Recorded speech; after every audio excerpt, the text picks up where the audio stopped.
अंधेरी विरासत। मुंबई की भागदौड़ भरी जिंदगी में वीर, इतिहास का एक जुनूनी शोधार्थी, अपनी किताबों और प्राचीन लिपियों के बीच अक्सर घूम रहता था। उसकी आंखों में चमक थी, एक ऐसी चमक जो भूली बिसरी कहानियों की धूल को झाड़कर सच को सामने लाने का सपना देखती थी। एक उदास दोपहर, जब बारिश की बूंदें खिड़की से टकराकर एक धीमी धुन बना रही थीं, उसके पुराने टेलीफोन की कर्कश घंटी बज दूसरी तरफ एक भारी, गंभीर आवाज थी, जिसने उसे रत्नापुर नामक एक सुदूर गांव की एक सदियों पुरानी हवेली में मौजूद कुछ दुर्लभ ताड़पत्रों को समझने का असाधारण प्रस्ताव दिया। इश्र में कितना लुभावना था कि वीर अपनी सारी हिचकिचाहट भुला बैठा। यह सिर्फ पैसे का मामला नहीं था, यह एक ऐसे रहस्य का बुलावा था जिसकी गंध उसे अपनी आत्मा तक में महसूस हो रही थी। वीर की ट्रेन ने रत्नापुर के एकांत स्टेशन पर धीमी रफ्तार से दम तोड़ा। चारों ओर फैली खामोशी ऐसी थी कि जैसे समय यहां आकर ठहर गया हो। स्टेशन से बाहर निकलते ही धूल भरी पगडंडी एक घने जंगल की ओर मुड़ गई, जिसके पार एक विशाल जीर्ण शीर्ण हवेली के गुंबद धुंधलके में अपनी भयावह छाया फैला रहे थे। हवेली तक पहुंचने में जितनी थकान नहीं हुई, उससे कहीं ज्यादा उसके उदास और वीरान वातावरण ने वीर को अंदर तक झकझोर दिया। हवेली के मुख्य द्वार पर सदियों की उदासी का एक घना पर्दा पसरा था। नक्काशीदार लकड़ी पर काई जम चुकी थी और दरवाजा धीमे धीमे हवा में चरमरा रहा था। अंदर दाखिल होते ही सन्नाटा और गहरा हो गया। हर कोने से एक अनकहा इतिहास झांकता हुआ महसूस हो रहा था। तभी एक नकाय वृद्धा महिला, जिसकी रीढ़ की हड्डी उम्र के बोझ से थोड़ी झुक चुकी थी, धीमे कदमों से सामने आई। उनकी आंखें बूझती हुई अंगारों की तरह चमक रही थीं, जिनमें एक अनकही उदासी और एक तीखी समझ दोनों समाई हुई थीं। तुम वीर हो? उन्होंने शांत लेकिन दृढ़ स्वर में पूछा। उनकी आवाज में वर्षों के रहस्य और चुप्पी का गहरा भार था। मालकिन ने वीर को हवेली के एक पिछले हिस्से में ले जाकर छोड़ा, जहां की हवा में नमी और सीलन की गंध इतनी तीव्र थी कि सांस लेना मुश्किल हो रहा था।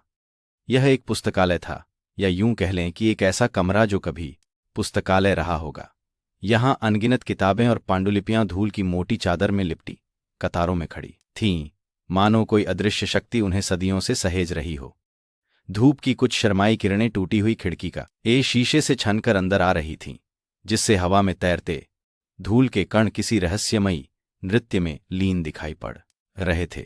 मालकिन ने एक पुराने संदूक की ओर इशारा किया, जिसमें ताड़पत्रों का एक गट्ठर था। उनका चेहरा वशून्य था, लेकिन उनकी आंखों में एक क्षणिक पीड़ा चमक कर लुप्त हो गई। ये हैं वे पांडुलिपियां, उन्होंने कहा। उनकी आवाज में किसी गहरी वेदना का कंपन था। इन्हें कोई नहीं समझ पाया, क्या तुम समझ पाओगे? वीर ने गठरी उठाई। पत्तों की सरसराहट में सदियों पुरानी कहानियों की फुसफुसाहट सुनाई दी। जैसे ही उसने पहला ताड़पत्र खोला, एक अजीबोगरीब ठंडी हवा उसके रोम रोम में सिहरन पैदा कर गई, मानो किसी अदृश्य उपस्थिति ने उसे छू लिया हो। पहले दिन की शाम तक वीर ने कुछ ताड़पत्रों को समझने में सफलता प्राप्त कर ली थी।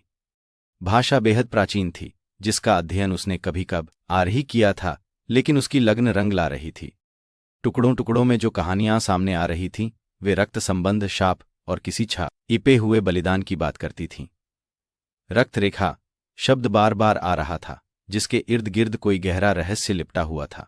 जब वह गहन शोध में डूबा हुआ था, अचानक एक तेज आवाज आई, जैसे कोई भारी चीज जमीन पर गिरी हो।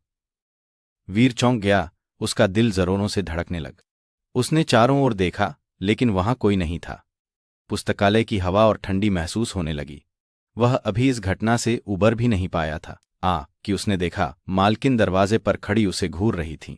उनकी आंखों में वही रहस्यमयी उदासी थी, लेकिन इस बार उसमें एक अजीब सी चेतावनी का भाव भी था, जैसे वे उसे किसी गहरे अनचाहे सच की ओर बढ़ने से रोकना चाहती हों। उन्होंने बिना कुछ कहे धीमे से दरवाजा बंद कर दिया और चली गईं। वीर को लगा जैसे किसी ने उसे पानी में गहरे ढकेल दिया हो, जहां से ऊपर आने का रास्ता उसे नहीं पता था। अगले कुछ दिन वीर ने गांव के दुख के लोगों से बात करने की कोशिश की। गांव में सन्नाटा पसरा हुआ था, सड़कें वीरान थीं और लोगों की आंखों में एक अजीब सा डर झलकता था। ये हवेली के बारे में बात करने से कतराते थे, लेकिन कुछ पुरानी कहानियां फुसफुसाहट में हाथ ई सही वीर के कानों तक पहुंच गईं। एक बूढ़े चाय वाले, जिसकी आंखों पर समय ने मोटी परत चढ़ा दी थी, ने धीमे से कहा, बाबू, वो हवेली अभागी है। वहां किसी बच्चे की आत्मा भटकती है, किसी असुर का साया है वहां। उसने आगे कहा, जो वहां गया वह कभी लौट कर नहीं आया, या तो उसका शरीर लौटा, आत्मा नहीं, या कुछ भी नहीं। चायवाले की आवाज कांप रही थी और उसने वीर की आंखों में देखते हुए धीरे से कहा, खोदा पहाड़ निकली चूहिया, कभी कभी उहिया नहीं, नाग निकलता है।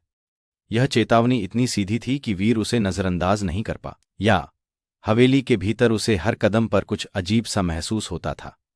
ठंडी हवा के झोंके, अदृश्य फुसफुसाहटें और कभी कभी किसी बच्चे के रोने की दबी हुई आवाजें, ये सब उसके भीतर गहरे डर को जन्म दे रही थीं। रात को उसे भयानक सपने आने लगे, जिनमें एक नन्ही बच्ची की रोती हुई सूरत और डरावने अनुष्ठानों के खंडित दृश्य थे। एक सुबह जब वह पुस्तकालय के पुराने नक्शों को उलट-पलट कर रहा था, उसकी उंगलियों को एक छिपी हुई जगह का पता चला।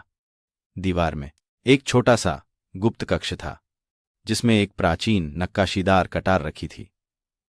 कटार की धातु ठंडी और मटमैली थी, लेकिन उस पर उभरे हुए प्रतीक ऐसे थे जो वीर ने पहले कभी नहीं देखे थे। कटार पर खुदे प्रतीक और ताड़पत्रों पर लिखी पहेलियां अब एक साथ मिलकर एक भयानक सत्य को उजागर कर रही था। वीर ने अपनी पूरी एकाग्रता के साथ बचे हुए हिस्सों को जोड़ा। जो कहानी सामने आई वह रोंगटे खड़े कर देने वाली थी। यह परिवार सदियों पहले अपनी शक्ति और वंश को बनाए रखने के लिए एक अंधेरी सत्ता के साथ एक भयावह समझौता कर चुका था। इस समझौते के तहत हर कुछ दशकों में उन्हें अपने ही रक्त का एक मासूम बलिदान देना पड़ता था, अपने ही वंश का एक नन्हा बच्चा। यह कटार ही वह उपकरण थी जिसके द्वारा यह क्रूर अनुष्ठान संपन्न किया जाता था। गांव में जिस खोए हुए बच्चे की कहानियां प्रचलित थीं, वे वास्तव में खोए नहीं थे, बल्कि इस क्रूर प्रथा के शिकार हुए थे। जैसे जैसे वीर ने यह सच परत दर परत खोला, हवेली की हवा और भी भारी और भयानक होती गई। उसे लगा जैसे हवा में हजारों सालों का दर्द और चीखें घुल गई हों। वीर अब मालकिन को इस पूरे सच से बचाने की जिद पर अड़ा था। वह उनके कमरे में पहुंचा, जहां वे एक पुरानी लकड़ी की कुर्सी पर बैठी थीं। उनकी आंखें शून्य में ताक रही थीं। वीर ने बिना किसी भूमिका के उनसे सीधा सवाल किया, मालकिन, यह अंधेरी सत्ता क्या है, और यह बलिदान, यह सब सच है ना? मालकिन का क्षीण शरीर थरथरा उठा। उनकी आंखों में पल भर के लिए एक तीव्र भय कौंधा, फिर वह गहन वेदना में बदल गए। उन्होंने धीरे धीरे सिर उठाया। उनकी आवाज फटी हुई थी। सच, हाँ सच है। कई सदियों से हम इस अभिशाप को ढो रहे हैं। हमारे पुरखों ने अपनी जमींदारी, अपनी सत्ता, अपने वंश को बचाने के लिए एक सत्ता से सौदा किया था। बदले में उसे हर कुछ दशकों में एक भेंट चाहिए थी, हमारे ही खून का एक फूल। उनकी आंखों से आंसू नहीं गिर रहे थे, मानो वे सदियों पहले ही सूख चुके हों। हमने कोशिश की थी इस प्रथा को तोड़ने की, लेकिन सत्ता ने हमें ऐसा दंड दिया कि पूरा गांव अकाल और महामारी से तबाह होने लगा। हमारे परिवार के बच्चे तड़प तड़प कर मरने लगे। हमें झुकना पड़ा, एक को मारकर बाकियों को बचाना पड़ता था। उनकी आवाज में इतना दुख था कि वीर का दिल भी सिहर उठा। अब अगली बलि का समय आ गया है। सत्ता बेचैन है। तुम यह सब छोड़कर यहां से चले जाओ वीर, यह तुम्हारी लड़ाई नहीं है। वीर के रोंगटे खड़े हो गए। उसने पूछा, कौन है वह अगली बलि? मालकिन की आंखों में एक भयानक दर्द उमड़ आया। मेरे पोते पोती, वे आज रात परिवार के पुनर्मिलन के लिए आ रहे हैं। वीर के कानों में मालकिन के शब्द गूंज रहे थे, मेरे पोते पोती। उसके मन में एक भयानक विचार कौंधा। हवेली की हर सांस अब उसे भारी लग रही थी। हवा में एक अजीब सी गंध फैल रही थी, जैसे किसी प्राचीन शक्ति का जागरण हो रहा हो। सत्ता बेचैन थी, यह महसूस होता था। वीर ने घड़ी देखी, शाम गहरा रही थी। उसे याद आया मालकिन ने बच्चों के आने का समय रात कहा था। उसके पास ज्यादा वक़्त नहीं था। हवेली की हर परछाई उसे किसी प्रेत की तरह दिख रही थी। उसे लगा जैसे जमीन के नीचे से कोई आवाज आ रही हो, कोई पुरानी गहरी गूंज।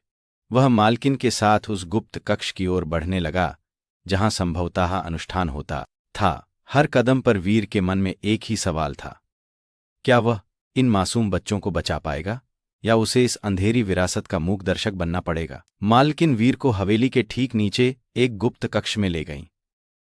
जमीन के नीचे की सीढ़ियां ठंडी और नम थीं और हवा में धातु और पुराने रक्त की हल्की अजीब सी गंध थी।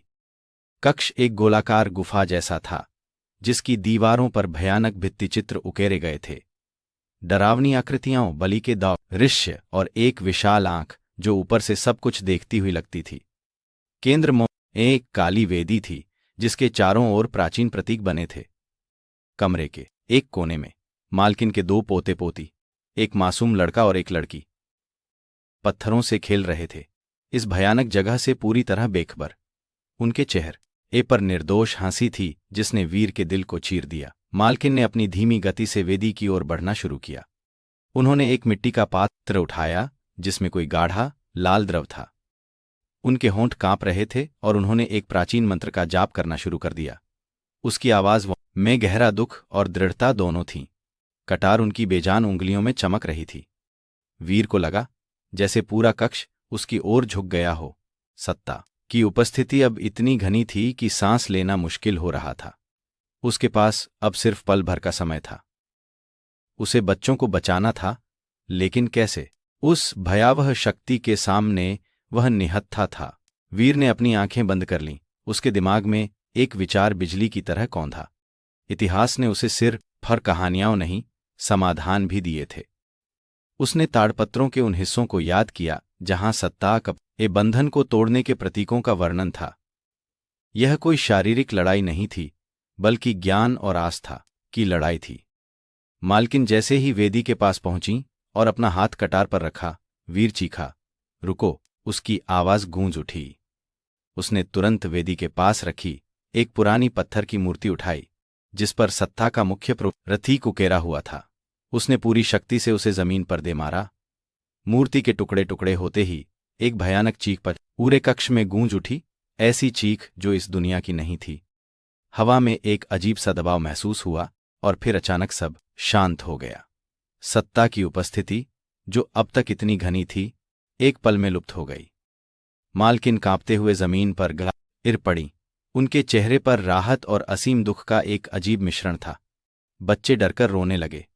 वीर ने उन्हें अपनी बाहों में भर लिया, उनके मासूम चेहरों पर देखते हुए। वह जानता था कि उसने एक भयानक शाप को तोड़ दिया है, लेकिन उसे यह भी पता था कि मालकिन की आंखों में जो खालीपन था वह सिर्फ शाप टूटने का नहीं, बल्कि एक पूरी विरासत के अंत का था। अब यह परिवार शायद अपनी शक्ति, अपनी जमींदारी खो देगा, लेकिन कम से कम निर्दोष बच्चों की जान बच गई थी। सुबह की पहली किरणें हवेली के धुंधले कमरों में झांक रही थीं, लेकिन अब उनमें कल की भयावहता नहीं थी। सत्ता का साया उठ चुका था और हवेली एक अजीब सी शांति में डूबी हुई थी, एक ऐसी शांति जो खरालीपन के करीब थी। मालकिन को वीर ने बच्चों के साथ उनके कमरे में पहुंचा दिया था। उनके चेहरे पर अब कोई आक्रोश नहीं था, केवल एक गहरी अथाह उदासी थी। वीर जानता था कि उसने जो किया है वह शायद मालकिन के लिए एक और तरह का अंत था, उनके वंश की सदियों पुरानी निरंतरता का अंत, एक भयानक कीमत पर बचाई गई आजादी। उसने अपना इस सामान के साथ हवेली छोड़ दी। रत्नापुर अब भी शांत था, लेकिन इस बार वह शांति किसी रहस्यमयी भय की नहीं, बल्कि एक भारी चुप्पी की थी जो शायद टूटे हुए विश्वास और खोए हुए इतिहास का शोक मना रही थी। वीर ने पीछे मुड़कर देखा।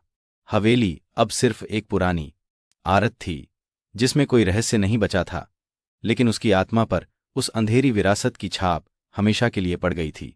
उसने एक गहरी सांस ली और अनजान राह पर निकल पड़ा, इस सवाल के साथ कि क्या उसने सच में सही किया था या सिर्फ एक नया सन्नाटा पैदा कर दिया था। आपको ये कहानी कैसी लगी? हमें कमेंट्स में बताएं और चैनल को सब्सक्राइब करना न भूलें।